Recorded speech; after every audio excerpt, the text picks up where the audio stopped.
Hey guys, Mr. B here again, bringing another wicked awesome math video. This one is on a difficult limit question, and I often call these the double conjugate. Reason why is because you have to use not one, but two conjugates. So they can get a little hairy, as they say. And so before we get this started, I want to remind you, this is a shout out to my Calculus 32A class, to smash that like button if you like this video. Also, bam, little sub if you can do that for me. And all right, let's get started. That was totally cheeseball, guys. All right, sorry about that. Okay, so you got a limit here, and what you notice is, first of all, it's to a finite number. And of course, what that means is we know what's going to cancel when we do this question. It's indeterminate form. If I subbed 3 in here, I would have a lovely 16 underneath this root, and under here, I would have a lovely root 1, which of course gives me 0 over 0 if I did the actual math on it.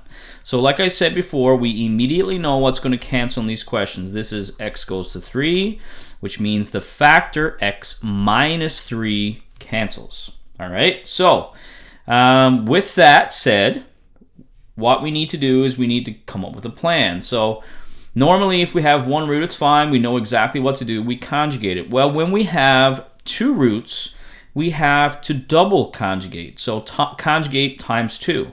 So it doesn't really matter whether you start with the top or start with the bottom. You got to come up with a plan and stick to it. So in general, I usually start with the top and then work my way to the bottom. These things can get a little hairy, guys, so when you're doing these, make sure you take your time and don't skip steps. So again, conjugate, all I do is I change the sign in between. If you're not sure what a conjugate is, this is not the video for you. You need to go back, you need to look at my other video, which I just made on just regular limits with conjugate. This is like, you know, you've got those conjugates mastered, and now you're ready to say, what if my teacher is a complete butt face and they give me a hard question? So in that case, this is the video for you. All right, so I've conjugated the top. So remember my conjugate philosophy, which is we fl the part that we are conjugating, and we do nothing to the part that we are not conjugating. So the bottom, all we can do is sort of slap those together. Not much other than that I can do with it. However, in the top, I'm going to conjugate, and fl, for anybody who's just tuning into the channel, and if you're just tuning in, you know what you got to do. You got to like and subscribe. You do first and last. So we do 4 times 4, which is 16 the last time I checked. And then we do always separate with a minus sign because there's going to be a difference of signs here, and minus and a plus. And we do, let's see, root 4x plus 4 times root 4x plus 4 is just 4x plus 4. And then in the bottom, unfortunately, there's not much we can do with that. Well, maybe not unfortunately, maybe fortunately, because then we don't have to mess around. All we do is just tuck those together, paying extra careful attention to not mess up any signs or anything like that. So the next thing we want to do is I'm going to tighten up the top here. All right, so I'm going to fix this. So what you need to recall, and this is one of my students' famous mistakes, is, and I call it messing up the second negative, is that this minus sign is basically, it acts the same as distribution. It goes to both of these things in the brackets. So we end up with 16 minus 4x minus 4. So that's really important to keep in mind, is that that negative goes to both of those things. So a lot of times you'll see my students leave this as plus, or somebody else's students, which again is going to mess you up big time. So then when I do the subtraction on this, I have 16 minus 4, which is 12, which is a positive 12. So I get left with 12 minus 4x in the top there. So I can take that over here and put it directly in the top. And again, if you don't like writing out side steps like this, I'm just trying to think about the length of this, and If there's anywhere we can save a few steps out to the side instead of having to rewrite this whole big mess here, this is one of the places, is simplifying these conjugates, okay? And then we rewrite the bottom. So we have 4 minus x minus 1, and then 4 plus 4x plus 4. All right, so now I'm going to have to conjugate again. So I still got this pesky root on the bottom over here, the root 4 minus x minus 1. So what I need to do is do the conjugate on that one. So this is where the double conjugate is. I'm going to tuck a nice set of brackets around this thing. And in the top here, 4 minus x plus 1, just in the top. And then I'll do the exact same thing in the bottom. 4 minus x plus 1. So remember my philosophy in the part that we conjugate. So that's the fl part. And remember, all I'm conjugating is this one with this one. This thing is just hanging out for the ride. And then in the top part, where I'm not conjugating it, I'm doing nothing. All I'm doing is putting them together, hoping for some magic to happen. Remembering all the time that I want x minus 3. All right? So in this top bracket, while we're at it, we notice that we can actually factor out a negative 4. So let's do that, and this is where some magic is about to happen. So I take the negative 4 out, and if I take the negative 4 out of negative 4x, I get left with just x. Negative 4 taken out of 12, I get left with minus 3. Always a good idea, guys, to check the multiplication backwards to see if you actually end up with that, and if I do, I do. Okay, so then I have my 4 minus x plus 1, all divided by, let's see, so this is a giant mess. So now I need to fluff this guy.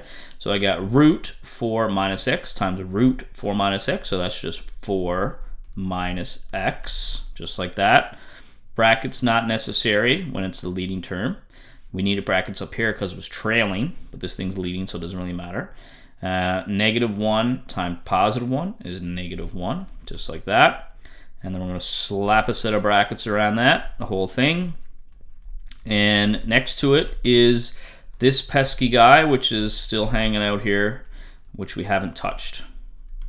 So we're getting really close to being able to cancel. So I already got my x minus 3 in the top, so I need to get my x minus 3 in the bottom. So you can look at this guy. I got 4 minus x minus 1. So I can go 4 subtract 1, which is 3. But I can also take a negative out of this at the same time to save myself a little bit of time. So I'll go, so right to the sides, 4 minus x minus 1, which is negative x plus 3. And then all I'm going to do is take a negative out of that to switch the sign. So that way I have exactly what I want here. So I got negative 4 x minus 3, and then the top remains the same, 4 minus x plus 1, and then on the bottom I end up with negative x minus 3, and in the bottom it's going to be 4 plus square root 4x plus 1. Hand is getting tired. All right, so next step, what we want to do is just cancel out. So again, we're like, what's that guy? Nostradamus of limits. We know what's coming, all right? So we canceled out the x minus 3, and once we do that, we can rewrite. Now, if you don't like rewriting, guys, personally, if I was doing this on a test, I might, depending, and again, you got to know your teachers. So like I always say, every math teacher is a little bit different. I'm kind of easy to get along with. I'm not a stickler for workings, that kind of thing. But there are a lot of math teachers who are, and if you miss a step, then they're gonna butcher your mark because of it. This is a step that I tell my students that if you want to put it there, you can. But if you feel like you can sub right away, because we made a cancellation, we're good to sub. You don't necessarily need to rewrite. But again, if you're struggling, then it's a different story. If you're struggling with this, every step is a must because you want to take your time. So now we're ready to sub, and we should be able to get an answer back because we've eliminated that indeterminate form. We've taken it and we've gotten rid of it, literally canceled it out. It's removable, right? That's why they call it a removable discontinuity, because we've literally removed it. My mouth stopped working there for a second. So, oh, I forgot to fill in one of my x's. Hang on. Eraser. So that got to be 3. Go back. That's 3. So again, this is, most calculus courses are non-calculator. So take your time doing this. So inside the bracket, I've got 4 minus 3, which is 1. So the square root of 1 plus 1 is 2. And don't forget, when you cancel this thing out, that negative was still there. So you can think of it as negative 1. And then I have 4 plus the square root. So inside here, and you can see, I bet you I did it. What did I do? Let me see. What mistake did I make here now? Yep, you can see, easy enough to do, right? So on the way down, that 4x plus 4 turned into a 4x plus 1. So that's the thing about these questions, is that they are pesky. What's going on? My pen's not working. Here we go. So we got to be super careful. So I'm going to change these to 4s, and luckily I caught that before. And the reason why I knew is because I wanted a perfect square, right? So these things should work out pretty good. So 4 plus, and then I got 12 plus 4, which is 16. Square root is 4. So I got 4 plus 4, and I'm just put an 8. Turn that into an 8 on the bottom here. Sorry about that, guys.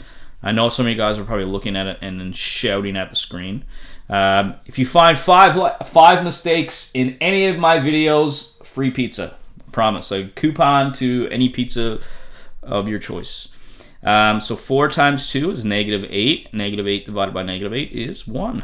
So nice little answer that works out beautifully. As always, guys, you need to make sure with any of these questions you practice them. And there's lots of resources out there online. If you drop me a chat, drop me a comment, I'll probably even slap another one up there for you. Thanks for watching, everybody. If you got any questions, feel free to drop a comment. Smash that like button. And thanks for watching. And I will see you guys in class.